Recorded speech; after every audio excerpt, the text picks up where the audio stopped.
are so back for our difficult round. Ito po si Alwin Ignacio, the diva that you love. Kasama ko ang aking kaibigang Bonggang-Bongga. Glenn si Bongga. Ito po ang The Kitty Show. Ang tayo na talakayan, Showbiz Edition. At katulad ng pinangako sa inyo, hindi po ba? Sabi ko na pag merong awards night, magbibigay kami ng fearful forecast. At sa pagkakataong to, ang bibigyan ko ng fearful forecast ay ang paparating na PMPC Star Awards for Movies. Ang ating pong kaibigang Bonggang-Bongga si Glenn ay hindi po makakapagbigay ng kahit anong opinion tungkol sa pakiwari niyang dapat manalo kasi po siya ay voting member. Voting member po kasi ako ng Philippine PMPC. Movie Press Club. Bilang PRO ng PMPC. Yes. Ang pinakabongga po sa Star Award for Movies na ito, ang huling, kaya maingay na maingay muli na pinag-uusapan kasi po huling 4 na movie queens ay lahat nominado. Magsasabong-sabong si Nora Honor para sa Pieta, si Vilma Santos para sa When I Met You in Tokyo, si Maricel Soriano for In His Mother's Eyes, at yung pelikula ni Ate Sharon Cuneta na Family of Two. Yes. At higit pa dyan, meron pang 6 na nominadong Best Actress. Doon muna ako curious, kaibigan. Bakit 10 ang nominasyon nyo? Kasi sa Oscars, ang may 10 nominasyon lang, Best Picture. Okay. Sa inyo, Best Actress ang may 10 nominasyon. Bakit ganun karami? Kasi ano siya voting kasi siya, di ba? So, may mga tie dun sa, syempre, ipapasok mo rin lahat halimbawa, nagtay for number 7. Parang fair lang kasi tawag doon, parang naman kung tatanggalin mo yung isa, 'di ba, na hindi makakapasok. So, parang ganun yung ginawa ng club na sige, gawin na nating 10 yung nominees. Okay. So, talagang maigpit ang laban kasi 10 ang magkakabugan. Sino pa yung 6 na mga nominado? Ayan na nga. Ang iba pang nominated for Best movie actress of the year ay sina Gina Lahar para sa Monday First Screening.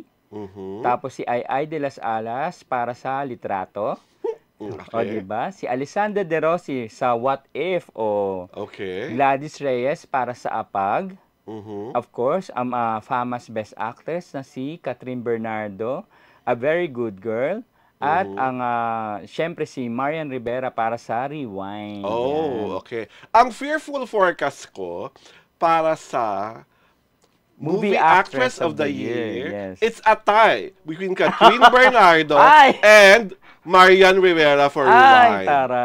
It's a tie. Bakit sila ang magtatay? Malalaman nyo na lang sa tamang panahon kung bakit. Kasi hindi ba Ate B and Ate Guy? Ay, hindi ba uulit yun? Yung nangyari noong 2017, nagtabla sila. Actually, nagtay na po si Ate Guy at saka si Ate B noong 2017 sa 33rd Star Awards for Movie. Kasi, imposibleng magtabla, huwag magagalit sa akin ng mga Vilmanian, ha? Si Nora Honor at si Vilma Santos sa Best Actress kasi po, napaka-lightweight ng pelikula ni Ate V kumpara sa Pieta ni Ate Guy. Ang problema lang po ni Ate V sa When I Met You in Tokyo, nagkaroon siya ng parang mga sakit sa kasukasuan, nagkarayuma ata siya doon, at kung ano-ano pa, na walang-wala sa husay ni Nora na matandang babaeng bulag. Sa Pieta. So, wag nang ipilit. Diba? Yung mga iba, sa akin, ang gusto ko sana talagang manalo si Inay Maria. For In His Mother's Eyes. Pero knowing na mas magiging exciting kung tabla si Catherine at si Marian Rivera, yun ang pinili kong fearful forecast. Talagang sisilat? Masisilat? Oo. Diba? Pero pag nanalo si Inay Maria for In His Mother's Eyes, oo nga, galing. Ay, saludong-saludo ko kay Inay Maria sa In His Mother's Eyes. Pero yung mga iba, kasi nga fearful, di ba? Marian and Catherine Bernardo. Ilan naman ang mga nominadong Best Actor? Pero bago yan, may sigurado namang award na makukuha na si Ate V at saka si Ate Guy. Dahil kasama sila sa Dekada awardees. Okay. Oo. Ang kasama nila doon na bibigyan ng parangal, 4 kasi sila. Si Ate Guy, si Ate V, si Christopher De Leon, at si Piolo Pascual. Okay. Oo, sila yung Dekada awardees kasi 40 years na yung Star Awards for movies. Kasi para mga winningest. Yeah, oo. Yung mga maraming nakuhang Star maraming Awards. nakuhang Trophies. kumbaga top 2 Best Actress, top 2 Best Actors. Ay, ang tara ni Papa P. Kalewas, Christopher De Leon. Oo nga di ba? Diba? O sino mga nominadong Best Ayan Actor? nga. Para bang Nominado for pang-fearful Best forecast ako. Actor, syempre, yung Dekada awardees din na si Christopher De Leon para sa When I Met You in Tokyo. At syempre, si Piolo Pascual para sa Malyari. Kasama rin si Ding Dong Dantes para sa Rewind. Si Coco Martin para sa Apag. Si Alden Richards para sa 5 Breakups and Romance. Si Cedric Juan sa Gumbursa. Si Roderick Paulate, yan, In His Mother's Eyes. Si Romnick Sarmienta, About Us, but not about us. Yan, oo. Siya yung famous tawag doon. Urian, Best Actor, di ba? Sean D. Guzman sa Fall Guy, and of course si Alfred Vargas para sa Pieta. Sigurado kung hindi mananalo si Roderick Sarmienta. Kasi kung manalo niya ng Urian, di ba? Parang tama na, may Urian ka na, Roderick. Parang wala pang nagkakasunod. Oo, tama na. Ang fearful forecast ko, Alfred Vargas for Pieta. Wow. Diba? Dahil talaga yung kind of acting ni Alfred sa Pieta, tiyak nakahaplo sa puso ng mga taga PMPC voting members. At ang isa pang pwedeng kumabog kay Alfred Vargas for Best Actor ay si... Sino ba? Eto na. Siyempre, cut din tayo. Alden Richards for 5 Breakups and a Romance. Oh, diba? That's a wonderful thing to see on stage, diba? Kathryn and Alden sharing the stage as Best Actor and Best Actress. Nandun si Marian Rivera.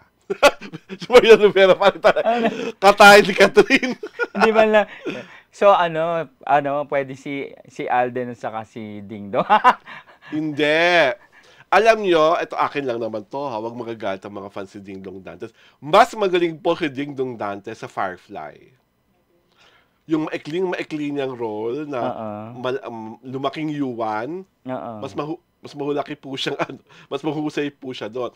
So sa akin, kasi nga fearful na. Pero in fairness dahil nga sabi mo magaling din si Ding Dong doon, nominated din siya for Best Supporting Actor. Talaga? Movie Supporting Actor. Gusto ko siya manalo doon, Best Supporting. Sino Best Supporting Actress? Laban-laban. Sa actress, supporting actress. Best Supporting Actress. Ayun na naman, kasama na naman si Gina Alahar. Double Pieta. nomination for Pieta. Ano pa? Dali De Leon, Kiss to the Heart. Alessandra De Rossi, Firefly. Gloria Diaz sa Malyari. Lisa Lorena, Litrato. Cherry Pie Picache, Firefly. And Gladys Reyes, Here Comes the Groom. Ako fearful, gusto ko si Gladys. Here Comes the Groom. Ang galing-galing na doon. Bilang talagang nanay na nagugulumihanan. Ano nangyayari sa mga Junakis niya. Diba? Tapos, Cherry Pie. Cherry Pie. Oo. Pero sa Best Supporting Actor, kahit wag mo nang banggatin kung sino-sino sila, Ding Dong Dantes ako for Firefly. Diba? Parang deserve na ni Ding Dong. Kung sakasakali hindi siya papalaring Best Actor. Pero isang super fearful forecast, Kuya Dick sana for Best Actor. Please, mga taga-PMPC. Magaling naman po si Kuya Dick sa In His Mother's Eyes. So kaya, yun na lang, si Inay Maria, saka si Kuya Dick, Best Actor, Best Actress, diba? Ang bongga nun. Wala namang masama kung silang papadalunin niyo. Pero sa akin, congratulations to all the nominees. Ako po, isa ako sa mga natutuwa na through thick and thin, ang PMPC Star Awards, whether for movies, for television, or music, ay andyan. Correct. Subok na makatag, subok na matibay. Palagi pong binabagyo ng intriga ang mga pagbimigay ng papuri at parangal ng Star Awards. Pero still, isa sa mga inaabangan. Isa sa mga inaabangan. Still standing, still going strong. At talagang lahat ng artista ay nangangarap pa rin manalo ng PMPC Star Awards, whether for movies, for television, or for music. Diba? Hindi kagaya ng mga iba na nawala na lang. O kaya bigla na lang ang tagal-tagal mamigay ng award. Lipas na yung award season, di pa rin nagbibigay ng award. At ang maganda sa PMPC, pag nagdesisyon sila kung sino ang mananalo, we stand by. We stand, solid.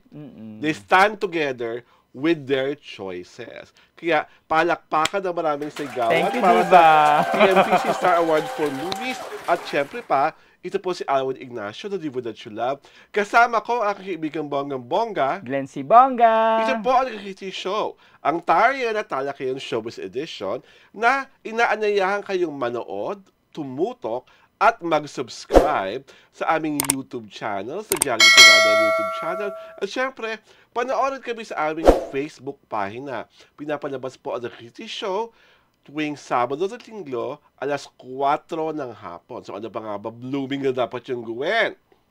Manood na, tumutok, mag-subscribe, paulit-ulit, paulit-ulit na paglalambing para hindi po kayo maiiskupan. Happy Sabado po! Happy Saturday! Bye-bye!